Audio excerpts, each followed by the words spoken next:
Oke, what's up bro? Kali ini kita mau membahas cara beli saham bagi investor pemula untuk investasi jangka panjang bro. Oke, langsung saja ya.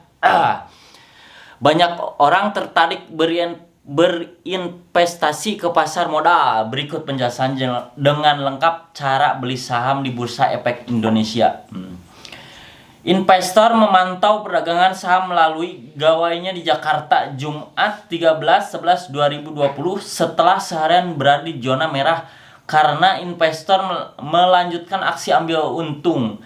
Namun IHSG berhasil kembali ke zona hijau menjelang akhir perdagangan Jumat sore ini dan ditutup naik 0,04% ke level 5.461,0,5 bro. Jadi banyak orang yang kini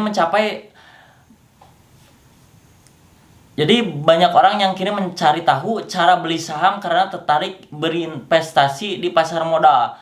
Namun banyak pula yang belum mengerti soal jual beli saham.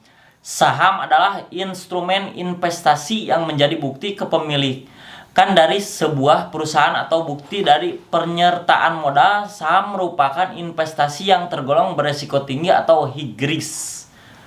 Nah, gitu bro. Dalam berinvestasi saham tidak ada syarat atau ketentuan khusus. Artinya semua orang yang sudah memiliki kartu tanda penduduk atau KTP bisa melakukannya. Bagi Anda yang merupakan investor pemula, jangan khawatir. Berikut ini beberapa pilihan cara membeli saham dengan mudah. Nah, cara yang pertama, cara beli saham untuk pemula. Ada 4 langkah yang harus Anda melakukan ketika ingin membeli saham sebagai modal investasi jangka panjang. Nah, ini yang pertama ya. Yang pertama itu menentukan terlebih dahulu perusahaan sekuritas. Hal pertama yang ketika ingin membeli saham adalah tentukan perusahaan sekuritas tempat Anda bertransaksi saham. Perusahaan sekuritas merupakan perantara untuk jual beli saham dan membantu proses pembukaan rekening pada Bursa Efek Indonesia atau BEI. Untuk memilih perusahaan sekuritas, pastikan telah terdaftar dalam BEI. Untuk daftar lengkapnya dapat dicek melalui situs resmi otoritas bursa. Yang kedua, buka rekening dana nasabah. Rekening dana nasabah atau RDN merupakan rekening yang dimiliki oleh para investor untuk melakukan transaksi jual beli di pasar modal. Untuk membuka RDN ada beberapa tahapannya, yaitu siapkan dokumen atau berkas yang dibutuhkan. Anda akan membutuhkan KTP untuk warga negara Indonesia atau kartu izin tinggal terbatas (KITAS) dan paspor untuk warga negara asing dan nomor pokok wajib pajak (NPWP) jika pemohon merupakan pelajar yang belum memiliki NPWP, maka dapat melampirkan NPWP milik orang tua atau siapa ya. Apabila pemohon merupakan ibu rumah tangga, maka melampirkan NPWP milik suaminya. Siapkan juga fotokopi bagian depan buku tabungan yang Anda miliki dan siapkan materi sebanyak 2 lembar. Tahapan berikutnya, pilih sekuritas tempat Anda membuat rekening tersebut yang sudah mendapatkan pengawasan dari Otoritas Jasa Keuangan atau OJK.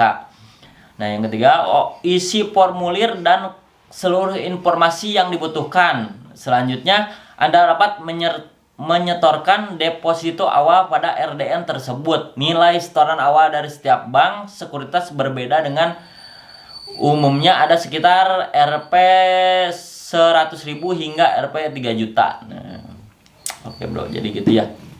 Oke, yang ketiga, pilih saham.